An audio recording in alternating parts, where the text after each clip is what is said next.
തലസ്ഥാന റോഡ് വികസനവുമായി ബന്ധപ്പെട്ട് സിപിഎമ്മിനുള്ളിൽ ഒരു പുതിയ വിവാദം അത് ഉടലെടുത്തിരിക്കുകയാണ്. അത് മറ്റൊന്നുമല്ല, കടകംപള്ളി സുരേന്ദ്രനെതിരെ ശക്തമായ വിമർശനം സിപിഎം സംസ്ഥാന സമിതിയിൽ ഉണ്ടാകുന്നു.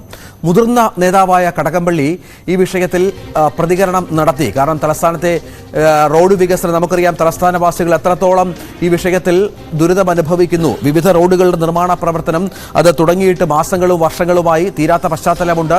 സഞ്ചാരികളേറെ വരുന്ന വിനോദസഞ്ചാര മേഖലയായ തലസ്ഥാനത്ത് ഒപ്പം സെക്രട്ടേറിയറ്റ് ഒക്കെ ഇരിക്കുന്ന സ്ഥലത്ത് റോഡുകളുടെ ശോച്യാവസ്ഥ കാരണം സഞ്ചരിക്കാൻ പറ്റാത്ത അവസ്ഥയാണ്. ഗതാഗത തടസ്സം രൂക്ഷമാണ്. ഇവിടെയാണ് പൊതുമരാമത്ത് മന്ത്രി റിയാസിനെ കടകംപള്ളി സുരേന്ദ്രൻ പ്രതിക്കൂട്ടിൽ നിർത്തിയത്. ഇതിനെതിരെ സംസ്ഥാന സമിതിയിൽ വലിയ വിമർശനമുണ്ടായി എന്നും പ്രശ്നം അതീവ ഗൗരവമുള്ളതെന്നും സംസ്ഥാന സെക്രട്ടേറിയറ്റിന്റെ റിപ്പോർട്ടിൽ കുറ്റപ്പെടുത്തുന്നു എന്നുള്ളതാണ് ഏറ്റവും പ്രധാനപ്പെട്ട വിവരം. കടകംപള്ളി മുൻ മന്ത്രിയാണ്, MLA ആണ്, ഇപ്പോഴത്തെ CPM-ന്റെ മുതിർന്ന നേതാവ് കൂടിയാണ്. ഇത് മറ്റൊരു തലത്തിലേക്ക് ഈ വിഷയം മാറുന്നു. വി അരുൺ വിവരങ്ങൾ പങ്കുവെക്കും. അരുൺ, കടകംപള്ളി സുരേന്ദ്രൻ വിമർശനം ഉന്നയിച്ചു റോഡ് വികസനവുമായി ബന്ധപ്പെട്ട്. അത് തലസ്ഥാനത്തെ ജനങ്ങളുടെ വേണമെങ്കിൽ വികാരമെന്ന് പറയാം. കാരണം വർഷങ്ങളായി അവർ ദുരിതം അനുഭവിക്കുകയാണ്. ചില തലസ്ഥാന വികസന പദ്ധതിയിലൊക്കെ ഉൾപ്പെടുത്തി, സ്മാർട്ട് സിറ്റി പദ്ധതിയിൽ ഉൾപ്പെടുത്തി നടത്തിയ റോഡുകൾ എങ്ങും എത്താത്തതിൽ പരസ്പരം കുറ്റപ്പെടുത്തലുകൾ പല ഡിപ്പാർട്ട്മെന്റുകൾ നടത്തുന്നുണ്ട്. ഈ വിഷയത്തിൽ കടകംപള്ളിയെ ഒറ്റപ്പെടുത്തിയുള്ള വിമർശനമാണോ ഇപ്പോൾ സംസ്ഥാന സെക്രട്ടേറിയറ്റിൽ ഉണ്ടായത്? എന്താണ് വിവരങ്ങൾ? സംസ്ഥാന സെക്രട്ടറിയുടെ റിപ്പോർട്ട് സംസ്ഥാന സമിതിയിൽ വയ്ക്കുകയായിരുന്നു. കടകംപള്ളിയുടെ ഭാഗത്തുണ്ടായത് ഗുരുതരമായ വീഴ്ച എന്ന വിലയിരുത്തലാണ് CPM സംസ്ഥാന സെക്രട്ടേറിയറ്റിനുള്ളത്. കാരണം ഈ വിവാദത്തിന് തിരികൊളുത്തിയത് കടകംപള്ളി സുരേന്ദ്രനാണ്. തിരുവനന്തപുരം നഗരസഭ CPM ഭരിക്കുന്ന നഗരസഭയാണ്. CPM ഏറ്റവും പ്രാധാന്യത്തോടെ കാണുന്ന നഗരസഭയാണ്. BJP-യിൽ നിന്ന് വലിയ വെല്ലുവിളി ശേഷമാണ് ആ നഗരസഭ CPM നിലനിർത്താൻ ആയത്. ഇപ്പോഴും BJP ശക്തമായ പ്രവർത്തനം കാഴ്ചവെക്കുന്ന നഗരസഭ കൂടിയാണ്. തദ്ദേശ തെരഞ്ഞെടുപ്പിന് ഏതാനും മാസങ്ങൾ മാത്രമേ ബാക്കിയുള്ളൂ. അതുകൊണ്ട് തന്നെ അത്തരമൊരു നഗരസഭയ്ക്കെതിരെ ഒരു വിമർശനം, അതും ഏറെ വേദിയിലിരുത്തി CPM-ന്റെ മുതിർന്ന നേതാവ് നടത്തുമ്പോൾ അതിനുണ്ടാക്കാവുന്ന പ്രത്യാഘാതങ്ങൾ കടകംപള്ളി ഓർക്കണമായിരുന്നു. അങ്ങനെയല്ല അദ്ദേഹത്തിൽ നിന്നുണ്ടായത്. അദ്ദേഹത്തിന്റെ അദ്ദേഹത്തെപ്പോലെ മുതിർന്ന നേതാവിന്റെ ഭാഗത്ത് നിന്ന് ഉണ്ടാകാൻ പാടില്ലാത്ത വിമർശനമാണ്, നീക്കമാണ് ഉണ്ടായത്. അതാണ് CPM നേതൃത്വത്തിന്റെ എതിർപ്പിന് കാരണം.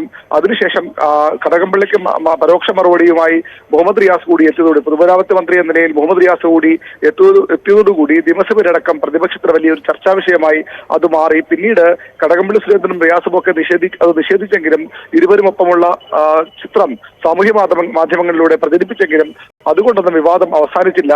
അത് അക്കാരണത്താലാണ് കടകംപള്ളിയുടേത് ശരിയായ നടപടിയല്ല, അദ്ദേഹം നടപടി വേണമെന്ന ആവശ്യം പോലും CPM-ന്റെ ഉന്നത നേതൃത്വത്തിലുണ്ട് എന്ന് വേണം മനസ്സിലാക്കാൻ. ഒരുപക്ഷെ നടപടിയും ഉണ്ടായേക്കും. കടകംപള്ളി ഇത് തിരുത്തണം എന്നൊരു നിലപാട് തന്നെയാണ് CPM-നുള്ളത്. ശക്തമായ കടകംപള്ളിയുടെ ഭാഗത്തുനിന്നുണ്ടാകുമോ? കാരണം കോർപ്പറേഷനെ വിമർശിക്കും. നമുക്കറിയാം, തിരുവനന്തപുരം കോർപ്പറേഷൻ LDF-ന്റെ കോർപ്പറേഷനാണ്. അപ്പം പൊതുമരാമത്ത് മന്ത്രിക്കെതിരെയും പരോക്ഷമായ തരത്തിലുള്ള ആക്ഷേപം ചെല്ലുന്നുണ്ട് ഈ വിഷയത്തിൽ. ഈ ആറ്റുകാൽ പൊങ്കാലയ്ക്ക് മുമ്പൊക്കെ റോഡ് പണി പൂർത്തിയാക്കും എന്നുള്ള ഉറപ്പും റിയാസിന്റെ ഭാഗത്തുനിന്നുണ്ടായിട്ടുണ്ട്. നമുക്കറിയാം CPM-ലെ ഇപ്പോഴത്തെ സാഹചര്യത്തിലുള്ള റിയാസിന്റെ സ്വാധീനം, ഒപ്പം കോർപ്പറേഷനുമായി ബന്ധപ്പെട്ടുള്ള ഭരണ വിഷയങ്ങൾ അറിയാം. അവിടെയാണ് കടകംപള്ളിയെ പോലെ ഒരു പ്രധാനപ്പെട്ട നേതാവ് വിമർശനം ഉന്നയിക്കുന്നത്. അത് ഉണ്ടാക്കാവുന്ന പ്രത്യാഘാതങ്ങൾ ചെറുതല്ല. തിരുത്താൻ തയ്യാറാകുമോ കടകംപള്ളി എന്നുള്ളതും പ്രധാനമാണ്. CPM ഒരു നടപടിയിലേക്ക് പോയതായി ഇതുവരെ നമുക്ക് വ്യക്തമല്ല. അതുകൊണ്ട് തന്നെ ഏത് തരത്തിലാണ് കടകംപള്ളി സുരേന്ദ്രൻ ഈ വിഷയത്തോട് പ്രതികരിക്കുക? അദ്ദേഹത്തെ ഫോൺ ബന്ധപ്പെട്ട് സംസാരിക്കാൻ കഴിഞ്ഞിട്ടില്ല. പക്ഷേ സ്വാഭാവികമായും അദ്ദേഹത്തിന്റെ ഭാഗത്തൊരു വിശദീകരണം ഈ വിഷയത്തിൽ പുറത്തുണ്ടാകാൻ ഇടയില്ല. അദ്ദേഹം മുതിർന്ന നേതാവ് കൂടിയാണ്. പക്ഷേ നഗരത്തിൽ ഇത്ര വിഷയമുണ്ടെന്ന വസ്തുതയാണ്. നഗരസഭയ്ക്കെതിരെ വലിയ വികാരം ജനങ്ങൾക്കിടയിലുണ്ട്. നഗരസഭാ ഭരണം വേണ്ട രീതിയിൽ മുന്നോട്ട് പോകുന്നില്ലെന്ന അഭിപ്രായം പൊതുവിലുണ്ട്. ആ സാഹചര്യത്തിലാണ് കടകംപള്ളിയുടെ വിമർശനം എതിരാളികൾക്ക് വലിയൊരു ആയുധമായി മാറി എന്ന വിലയിരുത്തലാണ് CPM-ന് ഉള്ളത്. അതൊരുപക്ഷെ ഇപ്പോൾ ആ രീതിയിൽ ഒരു പ്രചരണം അതിനെതിരെ വന്നിട്ടില്ലെങ്കിൽ പോലും ലോക്സഭാ തെരഞ്ഞെടുപ്പിലും പ്രത്യേകിച്ച് തദ്ദേശ തെരഞ്ഞെടുപ്പിലും ഒക്കെ കടുത്ത വിമർശനം CPM-നെതിരെ ഉണ്ടാക്കാൻ ഇത് ഇടയാക്കും, ഒരു എതിർവികാരം ഉണ്ടാക്കാൻ ഇടയാക്കുമെന്ന വിലയിരുത്തൽ CPM. അതുകൊണ്ടാണ് തുടരുക. ഇപ്പോൾ സുരേഷ്, BJP നേതാവ് ടെലിഫോൺ ലൈനുണ്ട്. സുരേഷ്, കടകംപള്ളി സുരേന്ദ്രനെതിരെ സംസ്ഥാന സെക്രട്ടേറിയറ്റിൽ വിമർശനം, റിപ്പോർട്ട് സംസ്ഥാന സമിതിയിൽ സമർപ്പിച്ചു കഴിഞ്ഞു. കോർപ്പറേഷനെയും പൊതുമരാമത്ത് വകുപ്പിനെയും ഒക്കെ നാണം കെടുത്തി എന്നാണ് മുതിർന്ന നേതാവിന്റെ ഭാഗത്ത് നിന്ന്. അങ്ങനെ ഉണ്ടാവരുത് എന്നാണ്. എങ്ങനെ കാണണം കടകംപള്ളിക്കെതിരെയുള്ള പാർട്ടി വിമർശനത്തെ? തമ്പ്രാനെയും കൊച്ചു തമ്പ്രാനെയും വിമർശിക്കാൻ ആർക്കും അധികാരമില്ല എന്ന CPM-ന്റെ പുതിയ മാടമ്പിത്തരത്തിന്റെ പ്രത്യക്ഷ ഉദാഹരണമാണ് ഇപ്പോൾ കടകംപള്ളിക്കെതിരായിട്ട് വന്നിരിക്കുന്ന നിലപാടെന്ന് ആദ്യം പറയാൻ ഞാൻ ആഗ്രഹിക്കുന്നു. രണ്ടാമത്, ഇവിടെ കേരളത്തിലെ റോഡുകളുടെ ശോച്യാവസ്ഥ, റോഡുകളുടെ ശോച്യാവസ്ഥ ഈ കേരളത്തിലൂടെ യാത്ര ചെയ്യുന്ന, കേരളത്തിൽ ജീവിക്കുന്ന എല്ലാവർക്കും എപ്പോഴും ബോധ്യപ്പെട്ടുകൊണ്ടിരിക്കുന്ന, ദൈനംദിനം നിരവധി പ്രാവശ്യം ബോധ്യപ്പെട്ടുകൊണ്ടിരിക്കുന്ന ഒരു യാഥാർത്ഥ്യം. ഇതിന് കാരണമെന്ന് പറയുന്നത് അങ്ങേയറ്റം പിടിപ്പുകെട്ട ഇവിടുത്തെ പൊതുമരാമത്ത് വകുപ്പ് മന്ത്രിയുടെ പ്രവർത്തികളും കേവലം പബ്ലിസിറ്റിക്ക് വേണ്ടി കേന്ദ്ര സർക്കാരിന്റെ ഹൈവേയിലും പാലത്തിലും ഒക്കെ കയറി നിന്ന് അതൊക്കെ തന്റേതാണ് എന്ന എട്ടുകാലി മമ്മൂഞ്ഞിന്റെ പണിയെടുക്കുന്ന മുഹമ്മദ് റിയാസ് എന്ന് പറയുന്ന മരുമകൻ മന്ത്രിയുടെ പിടിപ്പുകേടാണ് ഈ കേരളത്തിലെ പൊതുമരാമത്ത് വകുപ്പിന്റെ കീഴിലുള്ള റോഡുകൾക്ക് സംഭവിച്ചിരിക്കുന്ന ഈ ദുരവസ്ഥ. അതുപോലെ തന്നെ പഞ്ചായത്തുകൾക്ക് ഫണ്ട് കൊടുക്കാതെ വന്ന് സാമ്പത്തികമായിട്ട് ഏറ്റവും മിസ്മാനേജ്മെന്റ് നടത്തിക്കൊണ്ടിരിക്കുന്ന, അഴിമതി നടത്തിക്കൊണ്ടിരിക്കുന്ന ഈ സർക്കാർ പഞ്ചായത്തുകൾക്ക് വേണ്ടിയുള്ള റോഡിന്റെ വിഹിതം കൊടുക്കാതെ വന്നതിനെ തുടർന്ന്, വെട്ടിക്കുറച്ചതിനെ തുടർന്ന് പഞ്ചായത്തുകളുടെ റോഡുകളും ഇന്ന് ദുരവസ്ഥയിലാണ്. ഈ കേരളത്തിലൂടെ മനുഷ്യന് സ്വസ്ഥമായിട്ട് സഞ്ചരിക്കാൻ സാധിക്കാൻ പറ്റാത്ത അവസ്ഥയിലേക്ക് കേരളത്തിലെ റോഡുകൾ വഴി മനുഷ്യന് സഞ്ചാരയോഗ്യമല്ലാത്ത രീതിയിലേക്ക് മാറ്റപ്പെട്ടിരിക്കുന്നതിന് കാരണം ഈ സർക്കാരിന്റെ പിടിപ്പുകേടാണ്, മുഹമ്മദ് റിയാസിന്റെ പിടിപ്പുകേടാണ്. അതിന് കടകംപള്ളി, ഇതൊക്കെ കടകംപള്ളി തന്നെ പറയണമെന്ന് നിർബന്ധമില്ല, ഈ കേരളത്തിലെ ഓരോരുത്തർക്കും ബോധ്യം വരുന്ന കാര്യമാണ്. അതുകൊണ്ട് എത്ര ശ്രമിച്ചാലും മുഹമ്മദ് റിയാസിന്റെ പിടിപ്പുകേട് മൂടിവെക്കാൻ CPM-ന് സാധിക്കില്ല. ഇന്ന് കടകംപള്ളി സുരേന്ദ്രൻ മുഹമ്മദ് റിയാസിന്റെ വിഷയം ഉയർത്തിപ്പിടിച്ചെങ്കിൽ ഇന്ന് നാളെ കേരളത്തിലെ ലക്ഷോപലക്ഷം വരുന്ന ജനത ഇതേ വിഷയം ഉയർത്തിപ്പിടിച്ചുകൊണ്ട് ഈ സർക്കാരിനെതിരായിട്ട് ശക്തമായിട്ടുള്ള മുന്നോട്ട് വരുന്ന ദിവസങ്ങളാണ് വരാൻ പോകുന്നത് എന്നുള്ള കാര്യത്തിൽ സംശയമില്ല. കടകംപള്ളി സുരേന്ദ്രൻ ഇന്ന് അനുഭവിക്കുന്ന വിഷയം ഇവിടെ ഈ തമ്പ്രാൻ പിണറായി വിജയനും അതോടൊപ്പം തന്നെ കൊച്ചു തമ്പ്രാനായിട്ടുള്ള മുഹമ്മദ് റിയാസിനുമെതിരെ ഈ പാർട്ടിയിൽ യെച്ചൂരിക്ക് പോലും പ്രതികരിക്കാൻ സാധിക്കില്ല.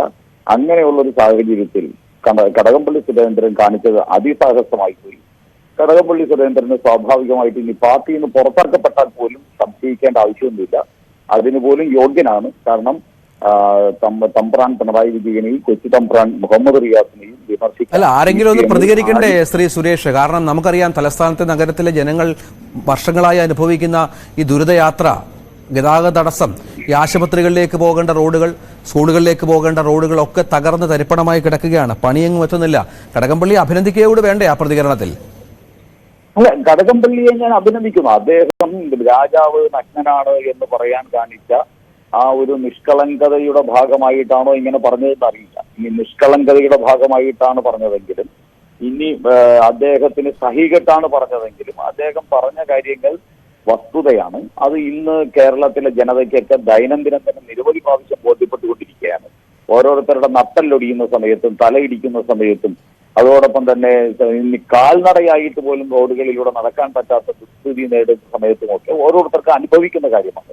ആ അനുഭവിക്കുന്ന കാരണം നിഷ്കളങ്കത കൊണ്ടോ മനഃപൂർവ്വമായിട്ടോ അല്ലെങ്കിൽ ബുദ്ധിമുട്ട് സഹിക്കാൻ വയ്യാതായത് കൊണ്ടോ എന്ത് കാരണം കൊണ്ടാണെങ്കിലും കടകംപള്ളി പറഞ്ഞത് അത് സ്വാഗതാർഹമായിട്ടുള്ള കാര്യമാണ്. പക്ഷെ കടകംപള്ളി അതിര് കടന്നിരിക്കുന്നു.